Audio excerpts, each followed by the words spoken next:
जय माता दी दोस्तों, डिवोशनल स्टोरी चैनल में आप सभी का हार्दिक अभिनंदन है। आज की कहानी रोचक और ज्ञानवर्धक है, तो आप सभी से विनम्र निवेदन है कि कहानी के आखिरी तक हमसे बने रहना।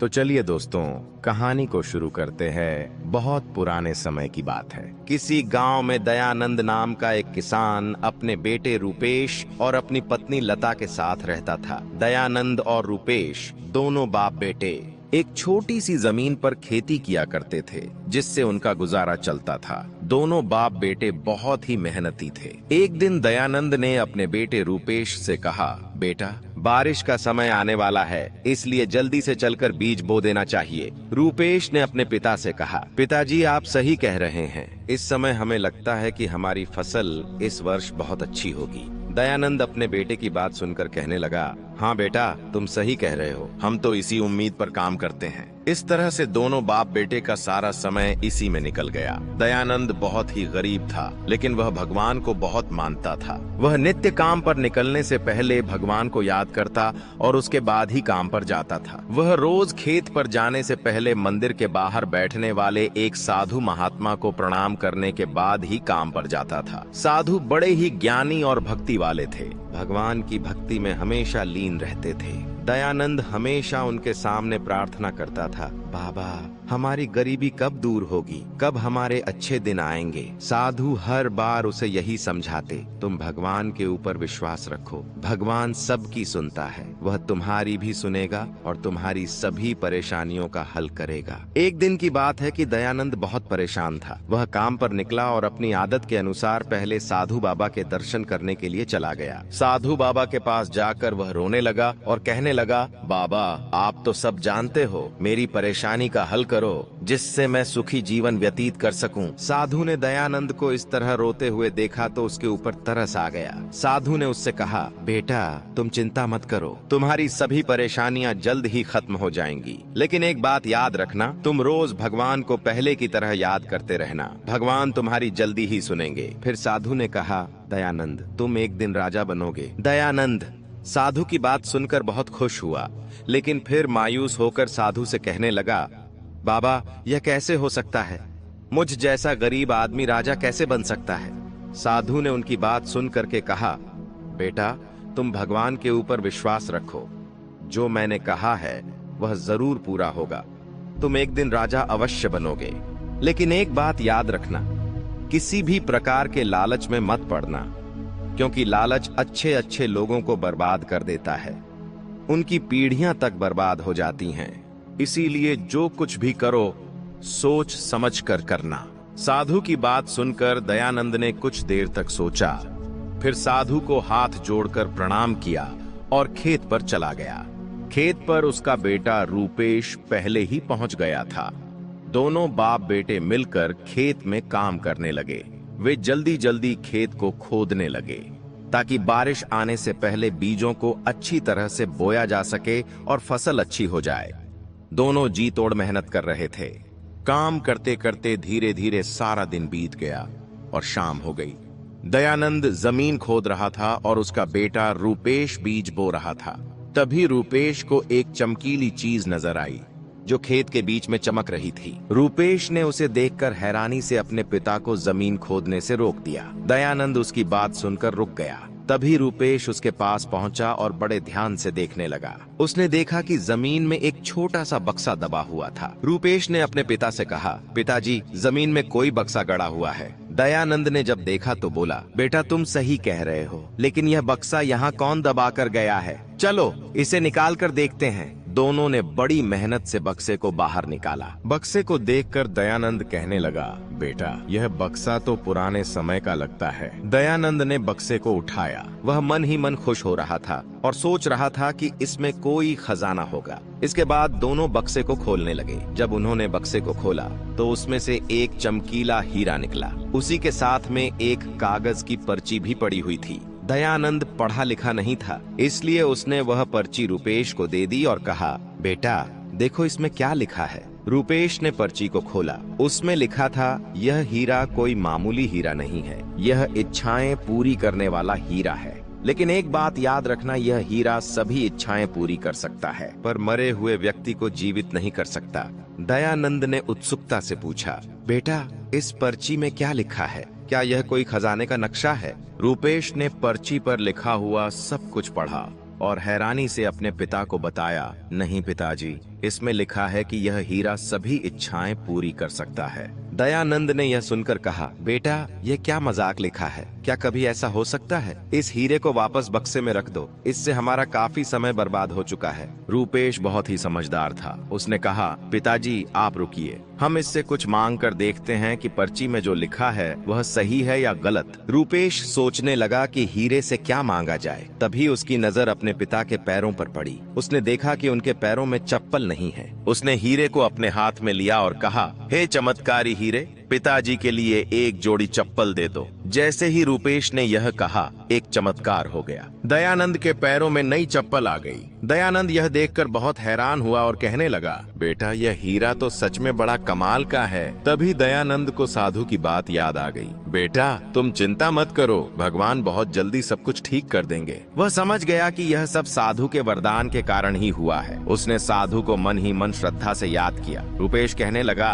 पिताजी अब आपको चिंता करने की कोई जरूरत नहीं है। अब हम बहुत जल्दी अमीर बनने वाले हैं। इसके बाद बाप बेटा दोनों खेत का काम समाप्त करके चमत्कारी हीरे को साथ लेकर अपने घर चले गए। जब वे घर पहुंचे तो बहुत प्रसन्न थे। दयानंद की पत्नी लता ने दोनों को इतना खुश देखकर पूछा, क्या बात है? आज बाप बेटा दोनों बहुत खुश नजर आ रहे हैं, और ये आपके हाथ में क्या है? दयानंद ने अपनी पत्नी से कहा, लता थोड़ा धीरे बोलो, कहीं यह बात कोई सुन न ले। अब हमारी गरीबी हमेशा के लिए समाप्त होने वाली है। अब हमें पैसों के लिए किसी का मोहताज नहीं रहना होगा। इसके बाद दयानंद ने बक्से में से वह हीरा निकाला और अपनी पत्नी से कहा, लता रे, यह कोई मामूली हीरा नहीं है, यह इच्छा पूरी करने वाला हीरा है। इससे जो कुछ भी मांगा जाए वह तुरंत मिल जाता है। लता यह सुनकर हैरान हो गई और कहने लगी, यह तो बहुत अच्छी बात है। अब तो हम भी पैसे वाले बन जाएंगे और मेरे पास भी बहुत सारे सोने चांदी के जेवर होंगे। फिर कुछ सोचकर लता ने कहा, चलो पहले इससे कुछ मांग कर देखते हैं। यह कहकर लता ने हीरे को हाथ में लिया और बोली, हे चमत्कारी हीरे, मुझे सोने और चांदी के कुछ जेवर दे दो। जैसे ही लता ने यह कहा, एक चमत्कार हो गया। लता के गले में एक बहुत ही कीमती हार आ गया। इतने कीमती हार को देखकर लता की आंखें फटी की फटी रह गईं। वह कहने लगी, मैंने कितने सपने देखे थे कीमती हार के लिए, और आज मेरा सपना पूरा हो गया। इस तरह से लता ने इच्छा पूरी करने वाले हीरे से कई तरह के जेवर और गहने मांगे। अब लता के पास बहुत सारे गहने हो गए थे। दयानंद बार बार साधु को धन्यवाद देने लगा। इस तरह से कुछ समय के भीतर ही दयानंद के पास बहुत पैसा आ गया। एक दिन दयानंद ने अपनी पत्नी से कहा, अब हमारे पास बहुत पैसा हो गया है, अब हमें किसी चीज की कमी नहीं है, इसलिए अब इस हीरे को वापस जमीन में दबा देते हैं। लता ने दयानंद की बात सुनकर कहा, यह आप क्या कह रहे हैं? इतने से हमारा क्या होगा? हमें तो अभी और भी पैसे चाहिए। दयानंद ने उसकी बात सुनकर कहा, लता इतना लालच ठीक नहीं है। इस हीरे के कारण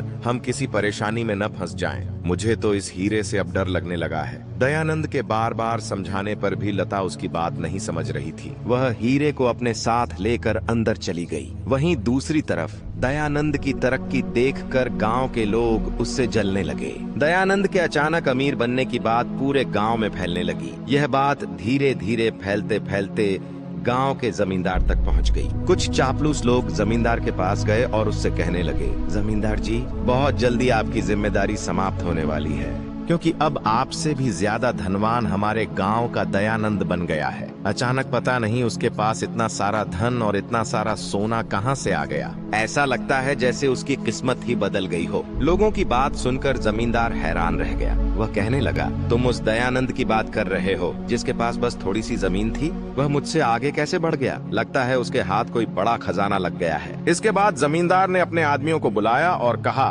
तुम लोग दयानंद पर नजर रखो और यह पता करो कि वह इतनी जल्दी अमीर कैसे बन गया। तुम में से जो भी व्यक्ति मुझे यह बात बताएगा, उसे मैं बहुत बड़ा इनाम दूंगा। जमींदार के आदमी वहाँ से चले गए और रात होने का इंतजार करने लगे ताकि दयानंद के घर की टोह ले सकें। रात हुई तो जमींदार के आदमियों ने दयानंद के घर के अंदर झांक कर देखा। उन्होंने देखा कि दयानंद और उसकी पत्नी आपस में बातें कर रहे थे। दयानंद की पत्नी लता कह रही थी, मुझे थोड़े से और गहने और पैसे चाहिए। यह कहकर उसने हीरे को निकाला और अपनी मुट्ठी में रखकर कहा, मुझे कुछ और गहने और पैसे दे दो। जैसे ही उसने यह कहा, उसके सामने पैसों और गहनों का ढेर लग गया। जमींदार के नौकर यह देखकर हैरान रह गए कि यह चमत्कार कैसे हुआ। उन लोगों को दयानंद के अमीर होने का राज पता चल चुका था। वे तुरंत जमींदार के पास गए और सारी बात उसे बता दी। जमींदार यह सुनकर बहुत हैरान हुआ और कहने लगा, अच्छा तो यह बात है। मैं भी सोच रहा था कि एक गरीब किसान इतनी जल्दी अमीर कैसे हो गया। इसके बाद जमींदार ने हीरे को हासिल करने की योजना बनाई। कुछ देर विचार करने के बाद उसने अपने नौकरों को पैसे दिए और उन्हें कुछ समझाया। फिर जमींदार ने अपने नौकरों और गांव के कुछ लोगों को साथ लेकर दयानंद के घर भेज दिया। दयानंद के घर के बाहर पहुंचकर जमींदार ने दयानंद को बाहर बुलाया।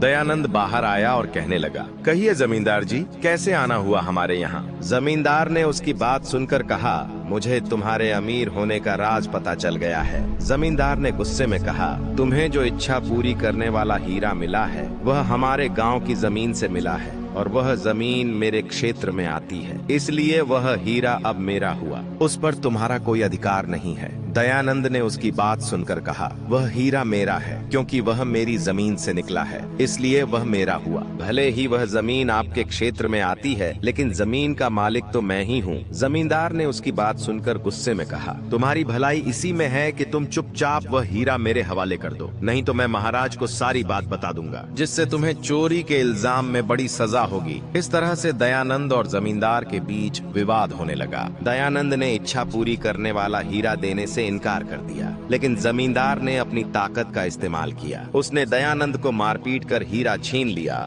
और उसे लेकर अपने घर चला गया। अब जमींदार उस हीरे से अपनी मनमर्जी की चीजें मांगने लगा। वह जो भी इच्छा करता वह तुरंत पूरी हो जाती। उधर दयानंद ने इच्छा पूरी करने वाले हीरे को खोने के बाद सारी बात राजा को बताने का फैसला कर लिया। अगले ही दिन वह राजा के दरबार में पहुंचा और उसने राजा को हीरे के बारे में सब कुछ बता दिया। राजा दयानंद की बात सुनकर बड़ा प्रसन्न हुआ और कहने लगा, उस इच्छा पूरी करने वाले हीरे से तो हम अपने खजाने को और भी बढ़ा सकते हैं, जिससे मैं इस देश का सबसे धनवान और ताकतवर राजा बन जाऊंगा। कुछ देर विचार करने के बाद राजा ने दयानंद से कहा, क्या तुम सच कह रहे हो कि ऐसा कोई हीरा है जिसकी मदद से तुमने बहुत सारा धन और सोना हासिल किया है? दयानंद ने उत्तर दिया, महाराज मैं बिल्कुल सच कह रहा हूँ। तभी राजा ने कहा, यह बात तुमने हमें पहले क्यों नहीं बताई? तुम उस समय हमारे पास आए हो जब जमींदार वह हीरा तुमसे छीन कर ले गया है। तुम्हें यह बात पहले ही बतानी चाहिए थी। इस राज्य में सबसे ज्यादा धन और सोना केवल राजा के पास ही होना चाहिए, किसी गरीब किसान के पास नहीं। इसके बाद राजा ने अपने मंत्री से कहा, तुम सैनिकों को साथ लेकर जमींदार के पास जाओ और उस चमत्कारी हीरे को मेरे पास लेकर आओ। साथ ही दयानंद को चोरी के इल्जाम में जेल में डाल दो, क्योंकि इसने हमसे सच्चाई छुपाई है। इसकी यही सजा होनी चाहिए। राजा ने आगे कहा, और उस जमींदार को भी पकड़कर इसके साथ जेल में डाल देना, क्योंकि वह भी चोर है, उसे भी सजा मिलनी चाहिए। राजा की बात सुनकर दयानंद हाथ जोड़कर कहने लगा, महाराज यह अन्याय मत कीजिए। मैंने कोई चोरी नहीं की है, मेरी कोई गलती नहीं है। कृपा करके मुझे माफ कर दीजिए। मेरा परिवार भूखों मर जाएगा। महाराज मुझे जेल में मत डालिए। इस तरह दयानंद राजा के सामने रोता गिड़गिड़ा रहा, लेकिन जालिम राजा ने उसकी एक भी बात नहीं सुनी और उसे जेल में डाल दिया। यह देख मंत्री बहुत दुखी हुआ, क्योंकि दयानंद बहुत ही भला और ईमानदार व्यक्ति था। राजा के जुल्मों से पूरी प्रजा परेशान थी, क्योंकि राजा उनसे 2 गुना लगान लेता था। यदि कोई लगान देने से मना करता तो राजा उसे भी जेल में डाल देता, लेकिन मंत्री मजबूर था, वह कुछ कर नहीं सकता था। राजा के आदेश के बाद मंत्री सैनिकों को लेकर जमींदार के पास पहुंच गया। जमींदार ने उन्हें देखकर कहा, कहिए मंत्री जी, कैसे आना हुआ? मुझे हुक्म देते मैं खुद ही चला आता। मंत्री ने जमींदार की बात सुनकर कहा, तुम्हारे खिलाफ एक शिकायत आई है और शिकायत के अनुसार मुझे तुम्हें गिरफ्तार करना पड़ रहा है। जमींदार मंत्री की बात सुनकर घबरा गया और कहने लगा, मंत्री जी, मैंने ऐसा कौन सा अपराध किया है जिसके लिए आप मुझे गिरफ्तार करने आए हैं? मंत्री ने जमींदार की बात सुनकर कहा, अनजान बनने का नाटक मत करो। हमें उस इच्छा पूरी करने वाले जादुई हीरे के बारे में सब कुछ पता चल चुका है, जिसे तुमने दयानंद से मार पीट कर छीन लिया। अब तुम्हारी भलाई इसी में है कि वह जादुई हीरा हमें दे दो, वरना कठोर सजा के लिए तैयार हो जाओ। मंत्री की बात सुनकर जमींदार कहने लगा, मंत्री जी, वह जादुई हीरा मेरा है, क्योंकि वह मेरे क्षेत्र से मिला है। मंत्री उसकी बात सुनकर गुस्से में आ गया और कहने लगा, तो तुम ऐसे नहीं मानोगे? जो क्षेत्र तुम्हारी जिम्मेदारी के इलाके में आता है वह इस राज्य का हिस्सा है, यानी वह राजा के अधीन है।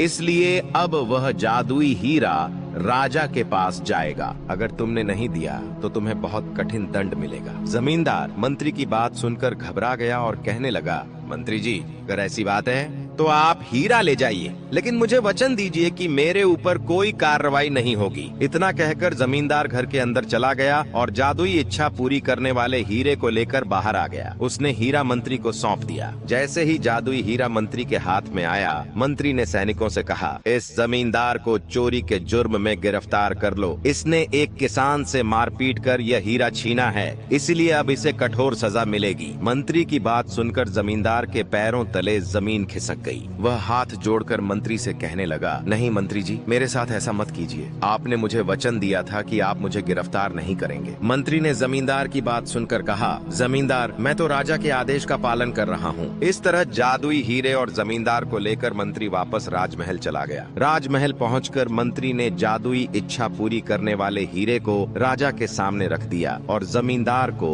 दयानंद के साथ जेल में बंद कर दिया। दयानंद जेल में बैठा हुआ साधु को याद कर रहा था और कह रहा था, बाबा, ये मेरे साथ क्या हो गया?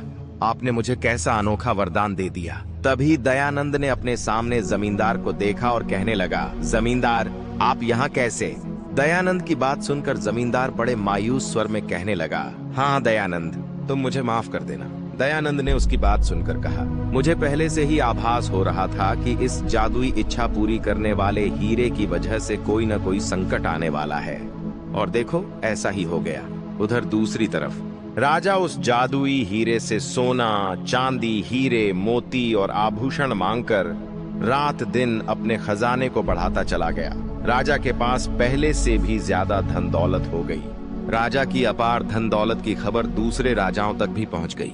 दूसरे राजाओं ने राजा विक्रम सिंह की दौलत हथियाने के लिए उसके राज्य पर हमला करने की चेतावनी भेज दी। यह देखकर राजा डर गया। राजा ने अपने धन और राज्य को बचाने के लिए एक सभा का आयोजन किया। जब सभी लोग सभा में आ गए तो राजा ने मंत्री से कहा, हमारे राज्य पर दूसरे राजाओं की बुरी नजर पड़ गई है और वे बहुत जल्दी हम पर हमला करने वाले हैं। आप कोई उपाय बताइए। राजा की बात सुनकर मंत्री ने चापलूसी भरे स्वर में कहा, महाराज, आपको डरने की क्या जरूरत है? आप शक्तिशाली राजा हैं और हमारे राज्य में धन की भी कोई कमी नहीं है। अगर कोई हम पर हमला करता है तो हम उसका डट कर मुकाबला करेंगे। राजा मंत्री की बातों में आ गया। उधर मंत्री सोच रहा था कि राजा बहुत ही जालिम और क्रूर है। इस राजा के कारण हमारे राज्य के सभी लोग परेशान और दुखी रहते हैं। इसलिए उसने राजा को यह सब कहा था। अगले दिन दुश्मन देशों के राजाओं ने उस राज्य पर हमला कर दिया। कई दिनों तक युद्ध चला बाधी, लेकिन दुश्मन राजाओं के सामने राजा विक्रम सिंह की सेना टिक नहीं सकी। अंततः राजा विक्रम सिंह को मार दिया गया। दुश्मन राजाओं ने राज्य का सारा धन लूट लिया और वहां से चले गए।